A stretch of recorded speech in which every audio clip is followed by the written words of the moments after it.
When I showed up to my wife's architecture firm launch, she handed me an envelope and announced she was celebrating by divorcing me. "Sign and leave," she demanded. So I walked out, quietly yanked my $750,000 in funding, and started calling in every dollar she'd blown on her affair. All right, Reddit, I spent 18 months bankrolling my wife's dream business until she finally showed me what I was paying for and served me divorce papers in front of everyone at the launch party, but she had no idea what was coming. Grab your popcorn and bear with me till the end, it's definitely worth it. Name's Dean, 38, male. And there I was walking into the Hyatt downtown in my best suit thinking tonight was going to be my moment. I'm the owner of 15 fast casual restaurants across 3 states that I built from a single food truck and a dream about making decent money selling overpriced sandwiches. Tonight was supposed to be the grand opening of Sterling and Associates Architecture, my wife's dream firm that I'd been bankrolling for 18 months. The place was dripping with that expensive taste Anita always had, modern everything, glass walls, weird geometric light fixtures, and a catering spread that probably ran 5 figures. Every single penny came from my accounts. Every server in a bow tie, every tray of those tiny fancy foods nobody actually eats, every crystal glass handed out to people I'd never met, my money, my connections, my reputation vouching for a firm that didn't have a single completed project yet. I was feeling pretty solid about the whole thing, not gonna lie. Without my wallet and my willingness to sign checks without asking too many questions, there wouldn't be any Sterling and Associates and there'd be no party. Then I heard it, this comment that cut right through all the noise. Some kid in a cheap suit, probably fresh out of design school, leaned over to his buddy and said it just loud enough, "Well, looks like the test run husband actually showed up." Test run husband. The words hit wrong, but I kept walking, kept my expression neutral because that's what you do when you've spent 15 years dealing with health inspectors, entitled customers, and employees who think showing up on time is optional. But inside something wasn't sitting right. I scanned the room for Anita. There she was at the podium looking like she'd just stepped out of a magazine. She was working the room like a politician accepting congratulations from everyone who mattered in the architecture scene. Her business partner Miles stood off to the side looking smug in his designer suit. And there was Caroline, Anita's mother, sitting in the front row with this satisfied smile. That woman had never liked me, never thought a guy who started in a food truck was good enough for her daughter who graduated summa cum laude from design school. Anita caught my eye and smiled. Then she tapped her glass with a fork and the room fell silent. Every conversation died mid-sentence. You could hear the AC humming. "Ladies and gentlemen," Anita began in that smooth, confident voice, "thank you all for being here tonight to celebrate the launch of Sterling and Associates. This firm represents everything I've worked toward since I was a little girl drawing buildings in my mother's office." The crowd murmured, someone raised a glass. Then she did something that made every hair on my body stand up. She reached into her clutch and pulled out a plain manila envelope. However, she continued and the room went dead quiet. "Before we officially open our doors to clients, I have one small piece of business to handle first." She walked down from that podium, heels clicking loud. The crowd parted. I could feel every eye in that room turn toward me. She stopped right in front of me. "Dean," she said, making sure everyone could hear her, "you've been incredibly generous, so supportive. I want everyone here to know that the first project Sterling and Associates will be handling is very personal." She handed me that envelope, turning to address the room with that practiced smile. "These are divorce papers. Dean, please sign them and leave tonight. We're done here." The applause was immediate. Not from everyone, but enough people that it felt like they were celebrating my public execution. Some people gasped. I heard Caroline's laugh from the front row, this sharp, satisfied sound that told me she'd been waiting for this. I stood there holding that envelope, every instinct telling me to throw it back in her face, to cause the scene everyone was clearly expecting, to ask what happened to the woman I married 10 years ago. But that's not how I operate. So I folded that envelope in half, slid it into my jacket pocket, and walked toward the exit. Just walked out like I had somewhere better to be. Behind me I could hear the party resuming, the music getting louder, Caroline's voice saying something about "finally" and "should have done this years ago." I loosened my tie and stood on the sidewalk for a minute letting the heat hit me. Then I smiled because here's what Anita and her smug business partner and her condescending mother didn't understand about me. I didn't survive in an industry with an 80% failure rate by trusting people at their word, and I sure as heck didn't make it this far without keeping receipts on everything. They thought this was checkmate.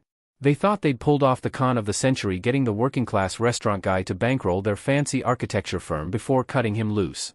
What they didn't know was that I'd been watching and keeping very detailed records of exactly where every dollar went. The real game was just starting and I actually knew how to play dirty. By the time I got back to our house in Scottsdale, I was clear-headed and focused. I didn't waste time feeling sorry for myself, just went straight to my home office and pulled up my laptop. First stop, credit card statements, all of them, personal and business. I started with our joint account, the one Anita used for business expenses related to the firm. Scrolled back 6 months, then 12, then 18, right back to when we first started talking about her opening Sterling and Associates. Right there in month 3, a hotel charge in Sedona, the Enchantment Resort, $1,700 for one night. I remembered that weekend because Anita said she was at a design conference in Tucson. I'd been manning a grand opening in Flagstaff.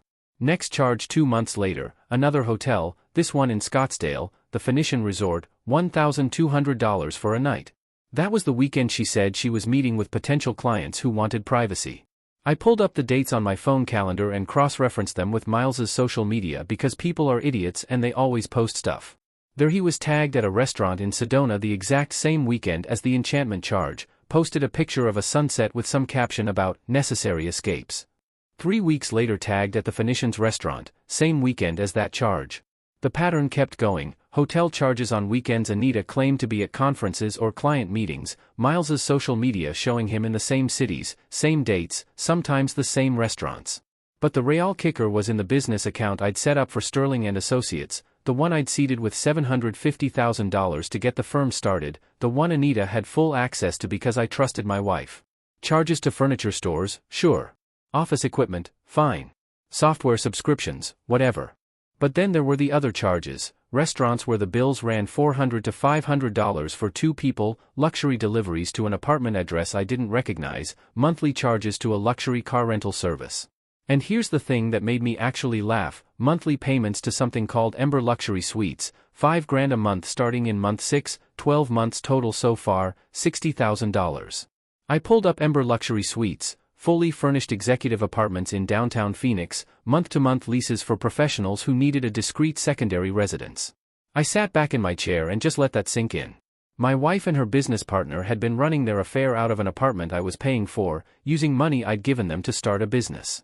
They'd set up their own personal love nest. It was almost impressive. Almost.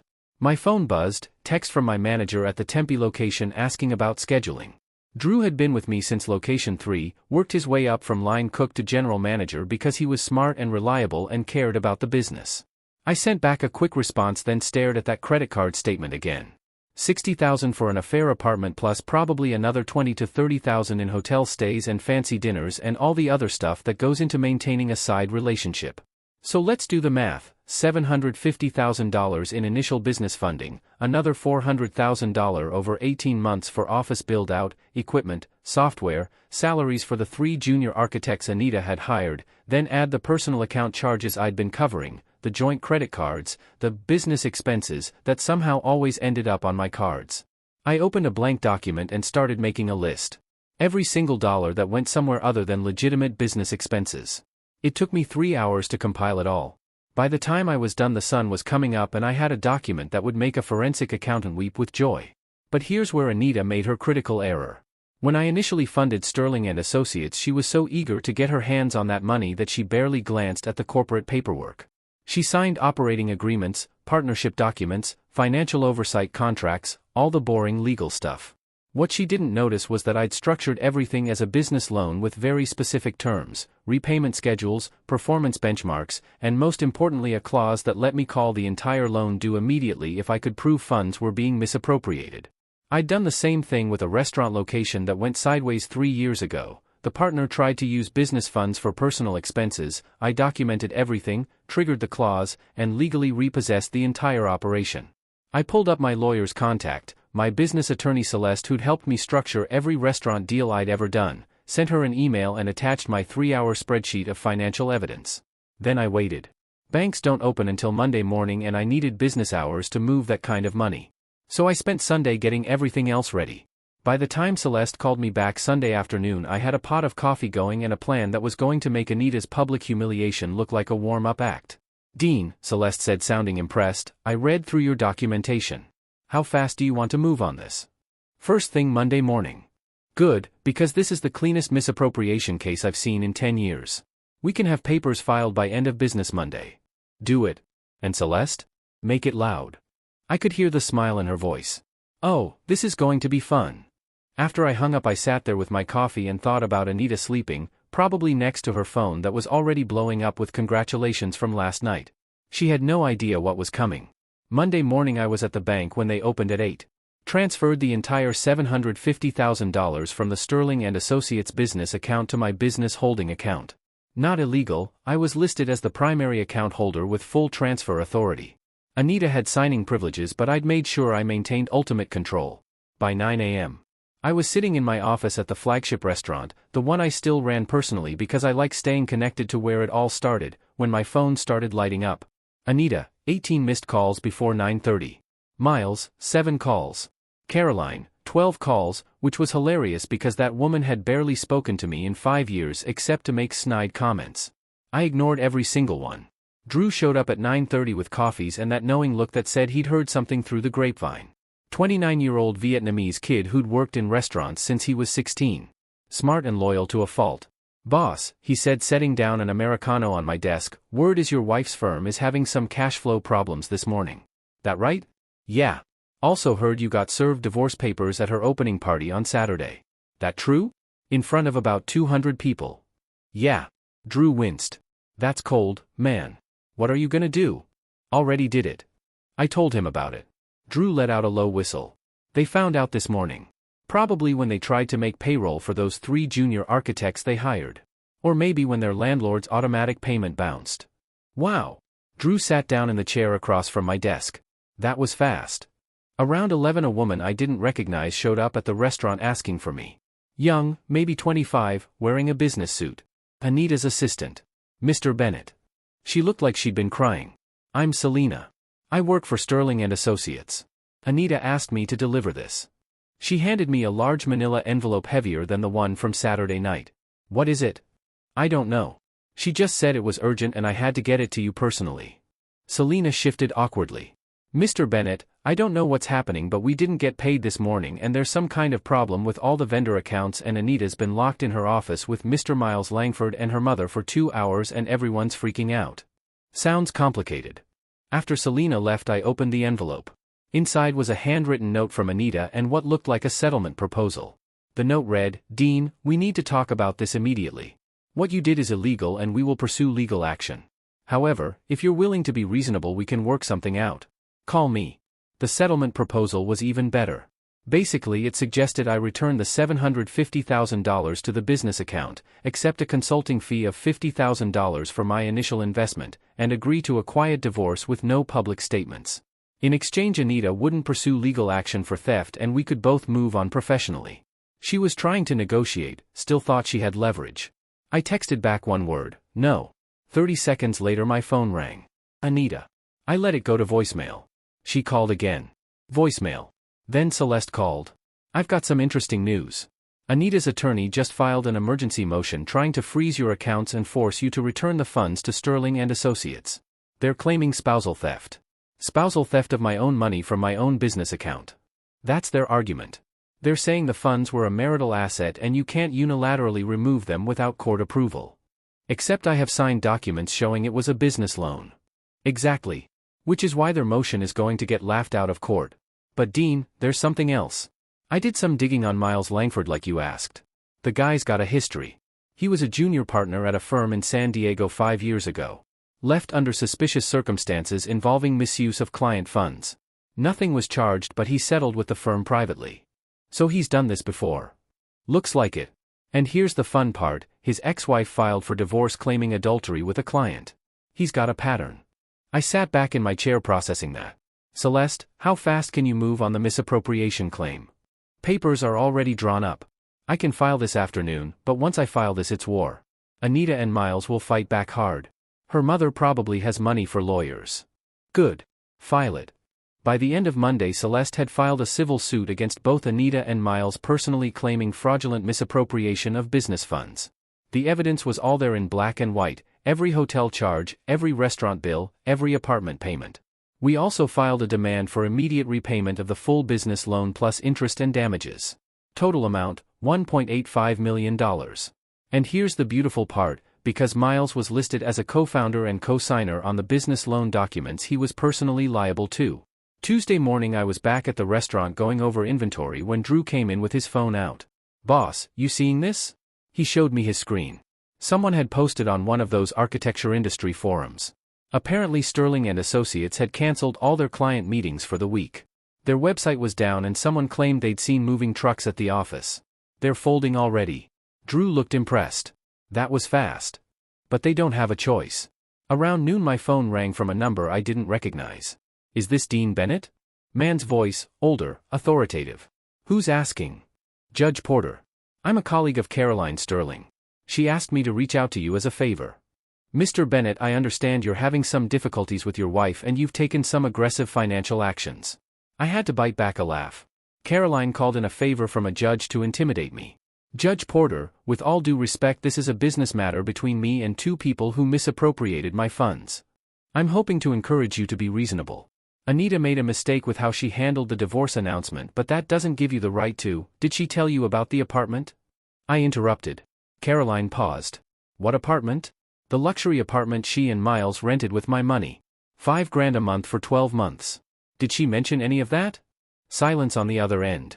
"I wasn't aware of that detail." "Yeah, well, there's a lot of details Caroline probably didn't share. Check the court filings. It's all documented." More silence then. "Mr. Bennett, I apologize for bothering you. This isn't what I was told."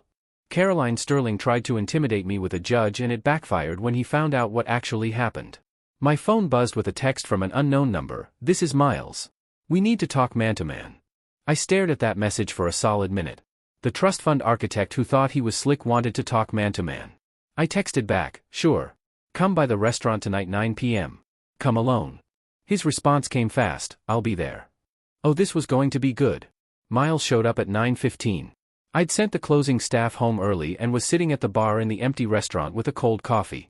Miles walked in trying to look confident, expensive suit, expensive shoes, everything about him screamed money he didn't earn himself. "Dean." He nodded like we were old friends. "You're late." "Sorry. Traffic was." "No, it wasn't. Phoenix doesn't have traffic at 9 p.m. You were late because you're disrespectful and you thought making me wait would give you some kind of edge. It didn't." That threw him off balance. "Good. Look," Miles said sitting down at the bar uninvited, "I came here to try to work something out. What's happening right now doesn't help anyone. What's happening right now is I took back money that you and Anita were using to fund your affair. Seems pretty straightforward to me." "It's not like that, really? Because I've got 18 months of credit card statements, hotel charges, that luxury apartment you rented with my money, all those expensive dinners. All of it." His jaw tightened. "Anita and I have a professional relationship that evolved into something more. It wasn't planned." "How romantic. Did you plan it before or after you convinced her to get her husband to invest almost $2 million? "The firm is dead without that operating capital," Miles said, switching tactics. 3 junior architects are going to lose their jobs. You're destroying people's lives." "No, I'm just collecting what's owed. There has to be a compromise." "Let me stop you right there," I said. "You're not here to negotiate. You're here because you're panicking." I stood up and walked around the bar, getting close enough that Miles had to tilt his head back to maintain eye contact.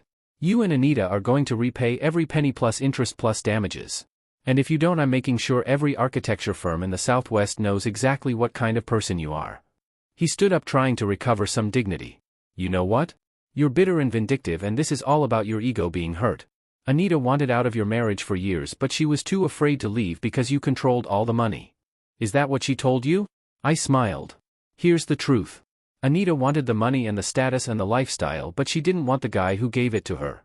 She wanted someone with the right pedigree, someone like you. And you were stupid enough to think that made you special. And when the money runs out, you'll find out exactly how much you matter to her." I walked to the front door and opened it. "We're done here. See you in court." Miles tried to maintain his composure as he walked out, but I could see the fear in his eyes. He knew I was right.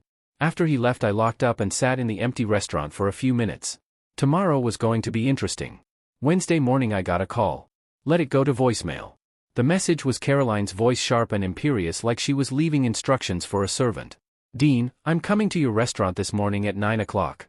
We need to discuss this situation like adults. Don't make this more difficult than it has to be." Typical Caroline. Always assuming people would just fall in line with whatever she wanted. I called Drew. "Need you at the flagship by 8:30. Anita's mother is coming by to cause problems and I want a witness." "The Dragon Lady?" Oh man, this is gonna be good. Caroline showed up at 9 o'clock on the dot. She walked into my restaurant like she was inspecting a health code violation, nose wrinkled like the smell of food offended her. Dean. She didn't sit down. We need to talk about what you're doing to my daughter. Morning, Caroline. Coffee? I'm not here for coffee. I'm here because you're behaving like a vindictive child and it needs to stop. Vindictive? That's called business. You're destroying Anita's career out of spite. She made a mistake with how she handled the divorce announcement, but that doesn't give you the right to. Did she tell you about the apartment? I interrupted. Caroline paused. What apartment? The luxury apartment she and Miles rented with my money. $5,000 a month for 12 months. Did she mention any of that? Her expression didn't change, but I saw the flicker behind her eyes. Anita's personal choices are between you and her. What matters now is that you're using money as a weapon. No, what matters is fraud, misappropriation of business funds. That's actually illegal. You've been financially controlling throughout your marriage. Anita told me everything. I laughed. Caroline, your daughter spent $140,000 on personal expenses last year. I paid for all of it and never said a word. I've got the statements if you want to see them. You're lying. I've got credit card records that say otherwise. Want to see them? Her jaw tightened. This vendetta is going to hurt you more than her. She has lawyers, resources, family who will support her. She has lawyers she can't afford and resources she doesn't have anymore. Family support doesn't pay back fraudulent loans. I'm warning you. Drop this lawsuit and walk away quietly before this gets any uglier. Or what? Or I'll make sure you regret it. I have connections in this city. There it was. Let me make something clear, I said, voice dropping low and even. You want to come after my businesses? Try it. But your threats don't scare me. You're making a mistake. No, you are. Get out of my restaurant. Excuse me? You heard me. This is my property. Leave or I'll have you escorted out for trespassing. Her face flushed red. How dare you? If you don't leave, I'll call the cops and have you removed for trespassing. Drew's phone was already in his hand, camera pointed at Caroline. Want me to call the cops, boss? Caroline looked between me and Drew, finally realizing she'd lost whatever leverage she thought she had. This isn't over. She turned and walked out. After she was gone, Drew let out a low whistle. Man, that woman is something else. My phone buzzed. Text from Anita. My mother said you were incredibly rude and threatening. This is escalating and you need to stop. I typed back one sentence, see you in court. Then I blocked her number. The next 4 weeks were chaos. Sterling and Associates officially closed their office 5 days after Caroline's visit. Couldn't make rent, couldn't pay staff, couldn't cover utilities. The landlord locked them out with half their furniture still inside. Celeste called me the following Monday with an update. The misappropriation claim is solid. Bad news is they're fighting dirty. Filed a countersuit claiming you manipulated Anita into signing documents she didn't understand. She has an architecture degree and an MBA. I know. It's garbage, but it'll drag out. Let it drag. The chaos wasn't just legal. My restaurants got hit with dozens of fake one-star reviews over 3 days. All suspiciously similar, all claiming issues that never happened. Caroline making good on her threats. Drew caught it first. Boss, someone's running a smear campaign. Already reported them. Takes time to remove. Then one of my suppliers called about someone impersonating health department officials asking questions about my locations. But the real problem came from Miles's father. Samuel Langford showed up 2 weeks into the chaos with 2 lawyers in tow. Distinguished guy in his 60s, expensive everything. Mr. Bennett, I'm Samuel Langford. I'm prepared to offer you $300,000 to drop the lawsuit. I had to bite back a laugh.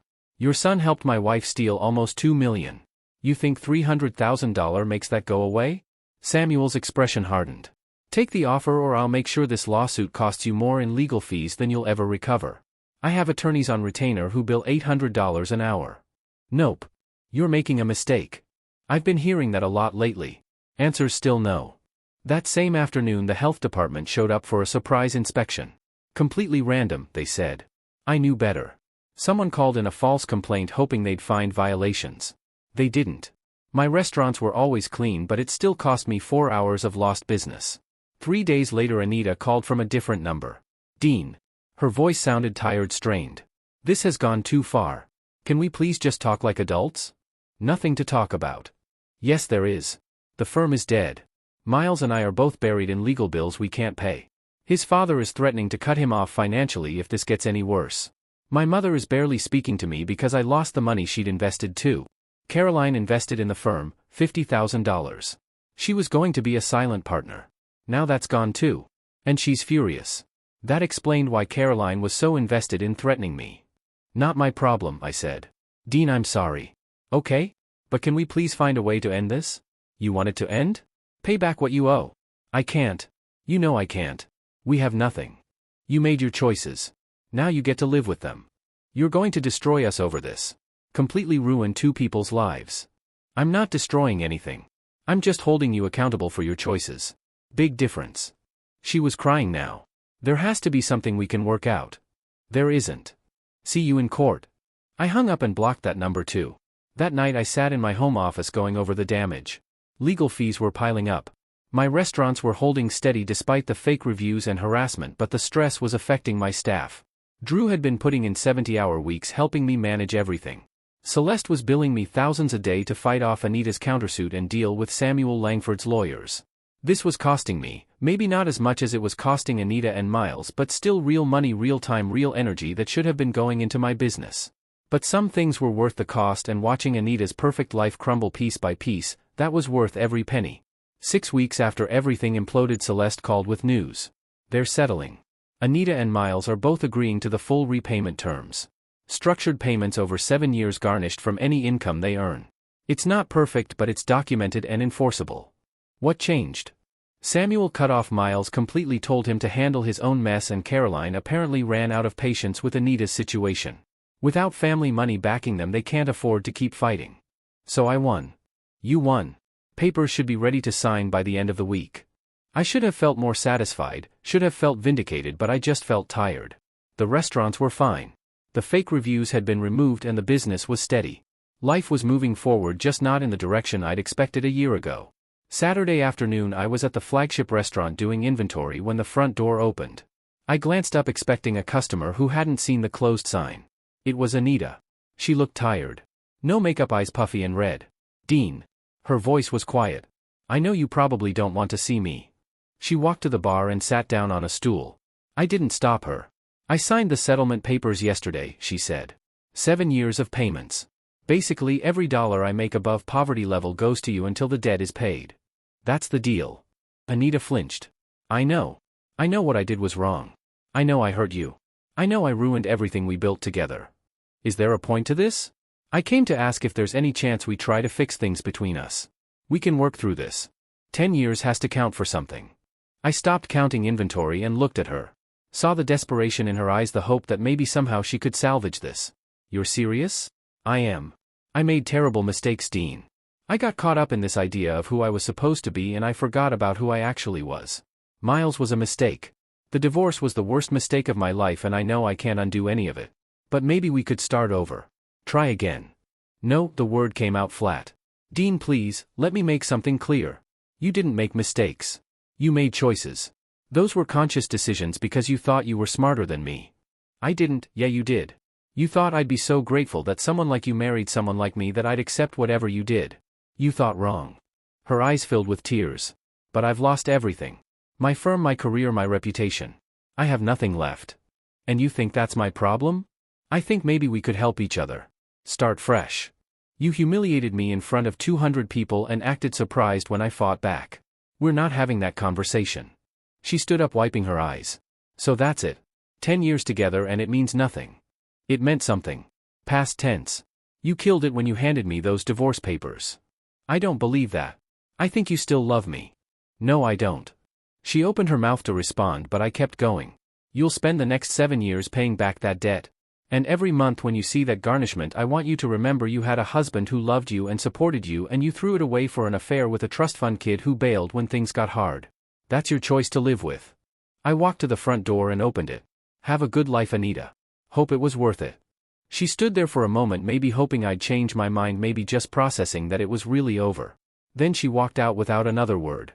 I locked the door behind her and stood there for a minute waiting to feel something, regret maybe, or guilt, or satisfaction. What I actually felt was free. Drew came out from the back office where he'd clearly been listening.